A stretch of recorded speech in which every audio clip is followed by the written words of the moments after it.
And there you can see that our results just a tick over 200 feet per second.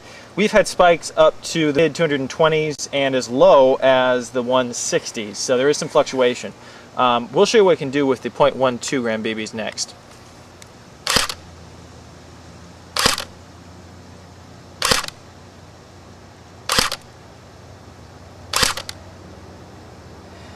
Now you can see from the numbers that there was a major jump in velocity when we switched from the heavier .2 gram BB down to the .12 gram BB. Normally we don't test the lighter BBs in our airsoft guns, especially our automatic electric airsoft guns. However, given the power of this particular model, we decided to give it a shot.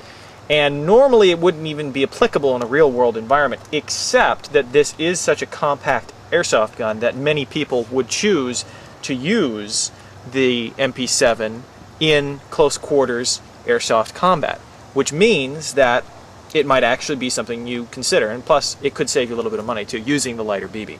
So using the .12 gram BB, we saw average velocities of around 300 FPS. Pretty impressive for such a small gun.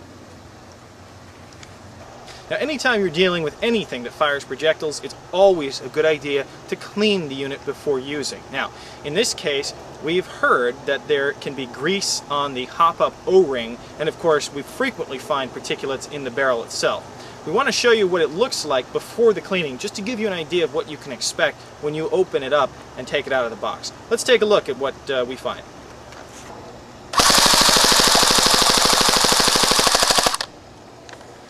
Now, you probably saw a significant deviation in the trajectory of those strings of BBs that we fired. That was not the result of me moving the gun up and down. That was actually just, pop-up irregularities or barrel irregularities. That was before we cleaned it, and that's consistent with what we found testing the MP7A1 in times past. Also what we've seen with many other airsoft guns. So we're going to give it a good cleaning. There are a couple different techniques to use when trying to clean it. You can do it the simple way, which is to just shoot BBs through it until you shoot through the grease. Of course, you'll waste BBs and you waste electricity in the battery, but it doesn't hurt things. Or you can choose to get a cleaning device. We have lots laying around. You can get a coat hanger or something that really doesn't have any sharp ends. Make sure to bob all the sharp ends.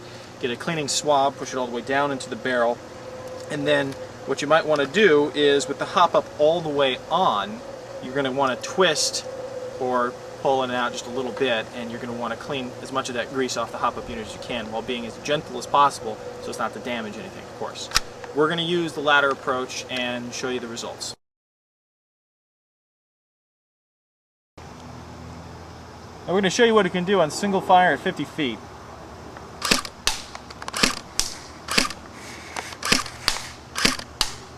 Altogether not bad, 4 to 5 shots. Of course, you might get lucky with a 5-shot string right on target. We're going to take it up to the 75, give you an idea of what it can do at that range.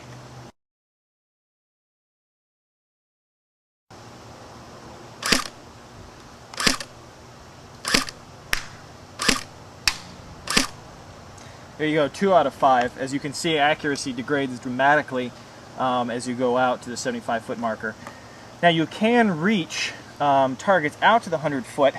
However, your strings are going to be relatively inaccurate. You'll be able to hit a man-sized target, but as you can see, hitting a 10-inch pie plate at that range is going to be difficult. We'll take it out to the 125 to give you an idea of its maximum effective range.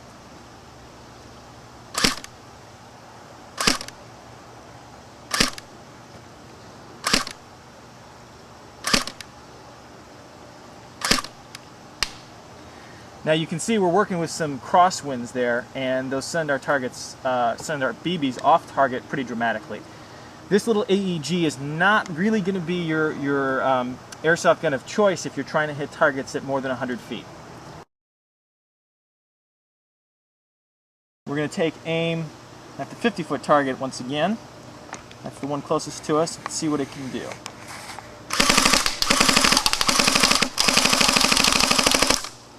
Not a bad string. At 50 feet, the MP7A1 is the most effective. Reloading is fairly simple, and you're going to be doing a lot of it because if you're using the stock magazine, it's only, like I said, 32 to 35 BBs. Now you can use the supplied, what they're calling a speed loader, but to be truthful, it feels more like loading a muzzle loading musket really than anything else. We choose to use the speed loader. It takes us a few seconds. It does the trick we find more effectively than anything else that we have used.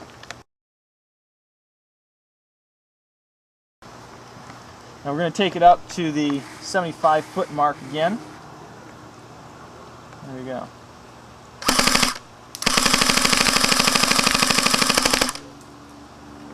The rate of fire on the MP7 is actually pretty good, as you can hear and see. It's not blindingly fast, but considering the size of the battery that's being used and the type of gearbox, we're impressed.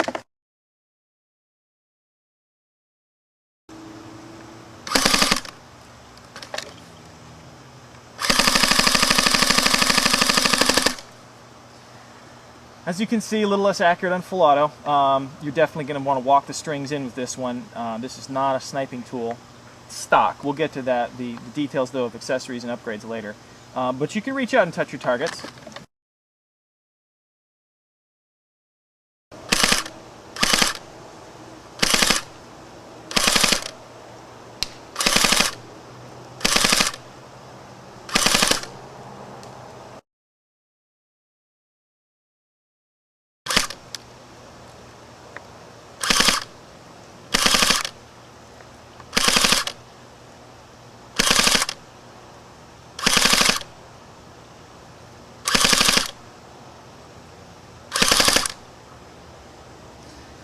Not surprisingly, the groupings were much larger than is practical to even illustrate. I mean, many of those BBs flew off regularly at distances of several feet from each other. So, you know, if you hit someone at that range, A, the power of the BB is going to be so negligible that if they notice, you'll be lucky. And B, you know, if you even hit them, that'll simply be a lucky shot on your part. So, practically speaking, this airsoft gun is really meant for ranges of less than 100 feet.